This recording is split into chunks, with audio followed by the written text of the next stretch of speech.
प्रिय विद्यार्थियों नमस्कार। आज हम सृजन पुस्तक का दूसरा अध्याय भ्रमर गीत से चयनित कुछ पद सूरदास का अध्ययन करेंगे। प्यारे विद्यार्थियों,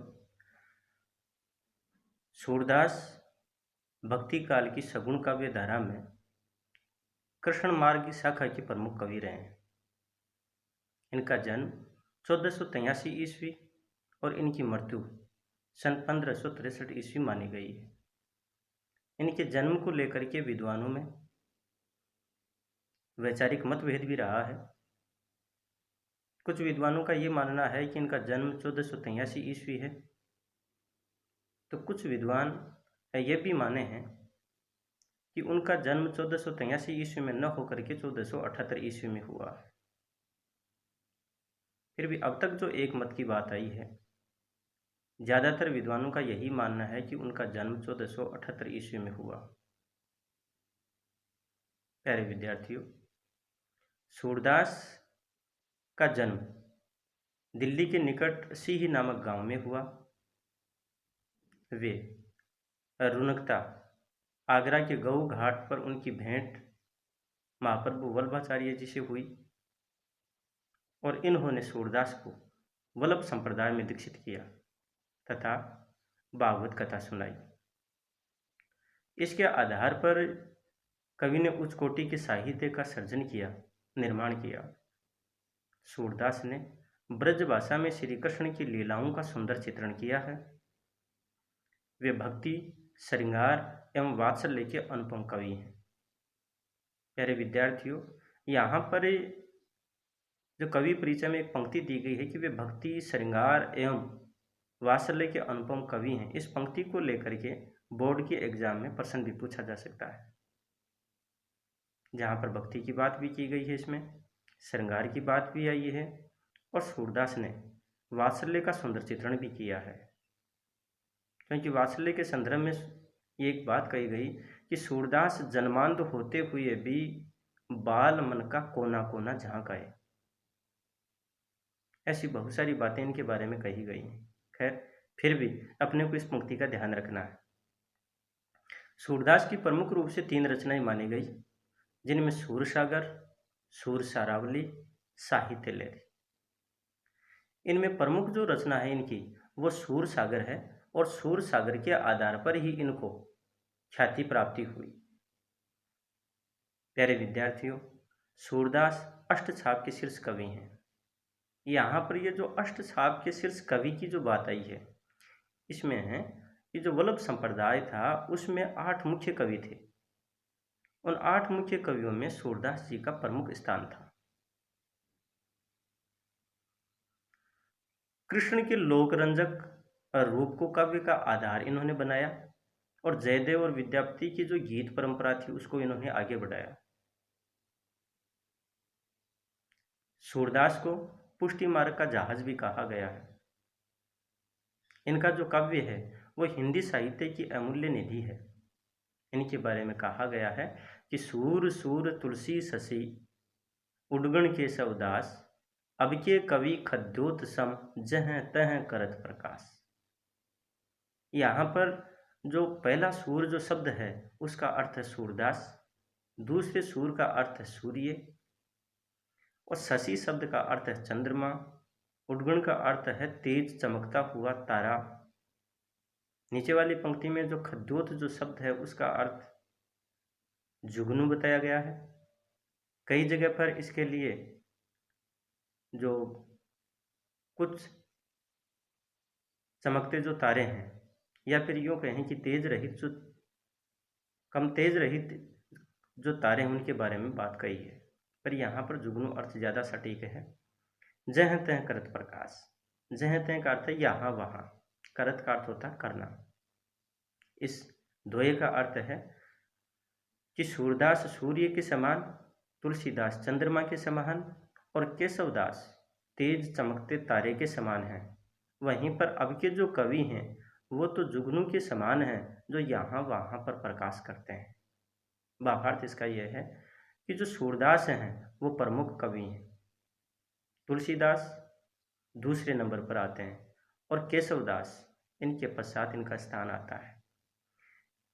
इस पाठ में जो पद दिए गए हैं वो पद सूर सागर के भ्रमर गीत से हैं, जो कि कुल 6 पद हैं। और इन पदों में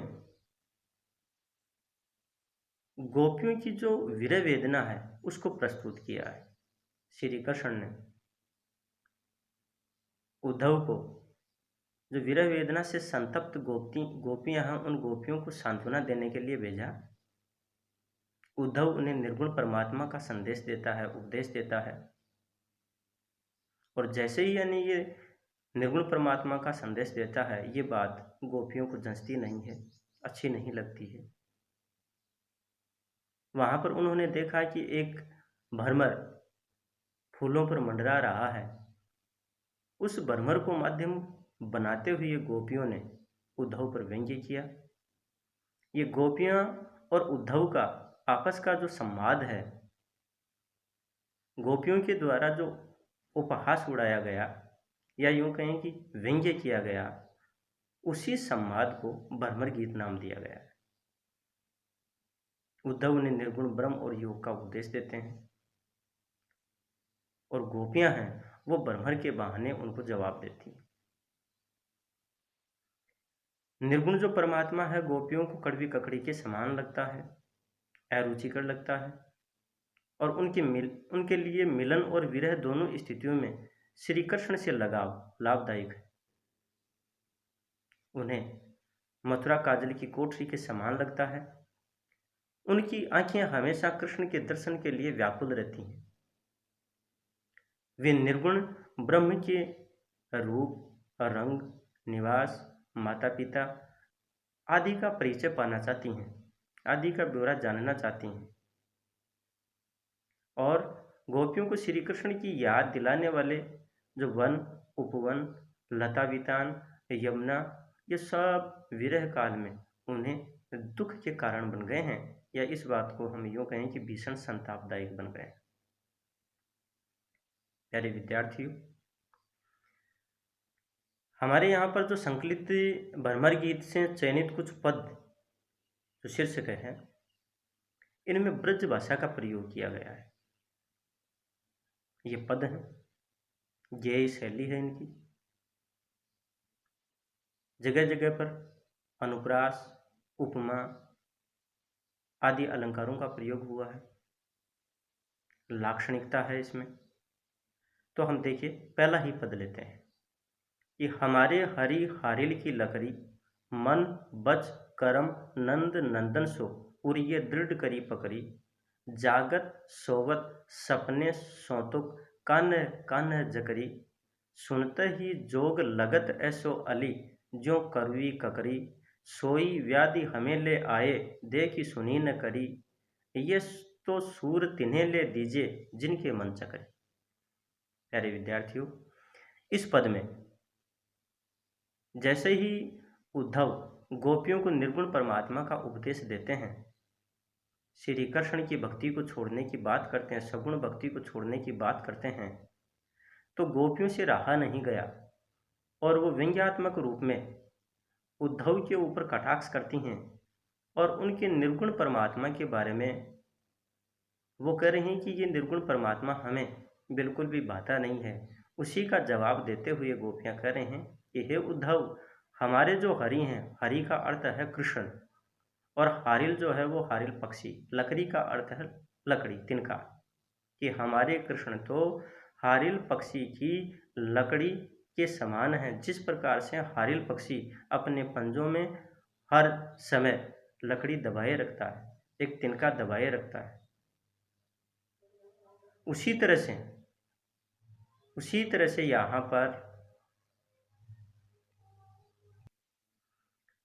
उसी प्रकार हमारे जो कृष्ण हैं वो भी हमारे लिए हमारा संबल है, हमारा सहारा है, और हम उन्हें मन वच कर्म अर्थात मन से, वचन से, कर्म से नंद नंदन सो श्री कृष्ण को उर का अर्थ होता हृदय, हृदय में उनको दृढ़ रूप से पकड़ रखा है।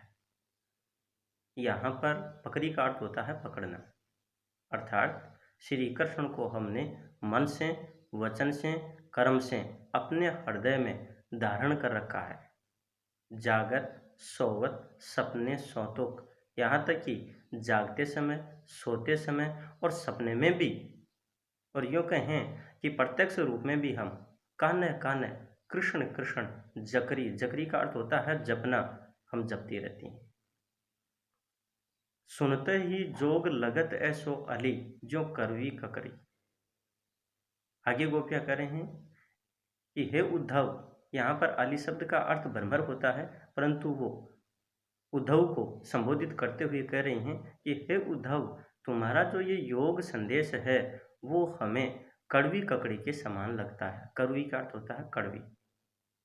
जिस प्रकार से कड़वी ककड़ी को कोई स्वीकार नहीं करता, ग्रहण नहीं करता, वह सभी को रुचती नहीं है, उसी तरह से तुम्हारा जो ये निर्गुण परमात्मा का संदेश है, ज्ञान योग का जो ये संदेश है, ये हमें भी रुचता नहीं है, हमें भी अच्छा नहीं लगता। सोई व्याधि हमें ले आए, देखी सुनी न करी।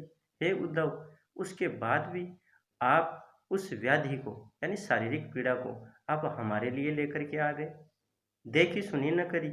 ना तो आपने हमें पहले कभी देखा और ना ही हमारे बारे में सुना है कि आपके निर्गुण परमात्मा को हम स्वीकार करने में सक्षम हैं या नहीं हैं, उसके योग्य हैं या नहीं हैं। हे उद्धव, ये तो उन्हें ले जाकर के देना जिनका मन चक्री रहता है। यहाँ पर ये पंक्ति है ना, ये तो सूर तिन्हें ले दीजिए जिनके मन चक्री। हे उद्धव, ये तुम्हारा निर्गुण परमात्मा का उपदेश उनको देना जिनका मन चंचल रहता है। हमारा जो मन है वो तो एक ही है और वो कृष्ण के पास है। हमारे इस अंतर्मन में हमने कृष्ण को धारण कर रखा है, इसलिए हम किसी दूसरे परमात्म तत्व की भक्ति नहीं कर सकती। और इस पद में जैसे कि पहले ही जो पंक्ति है, हमारे हरि हारिल की लकड़ी, तो इसमें है वर्ण की आवर्ती होने के कारण अनुप्रास अलंकार। वहीं पर नीचे जो तीसरी पंक्ति है, सौवत सपने सौतुक, यहाँ पर सवर्ण की आवर्ती होने के कारण अनुप्रास अलंकार। कान्ह कान्ह जो शब्द हैं इसकी पुनरावृत्ति हुई है, इसलिए यहाँ पर पुनरुक्ति प्रकाश अलंकार है। वहीं पर जो करवी ककरी, यहाँ उपमा अलंकार है। इस प्रकार से प्यारे विद्यार्थियों, इस पद में निर्गुण परमात्मा को न अपनाने की बात कही है।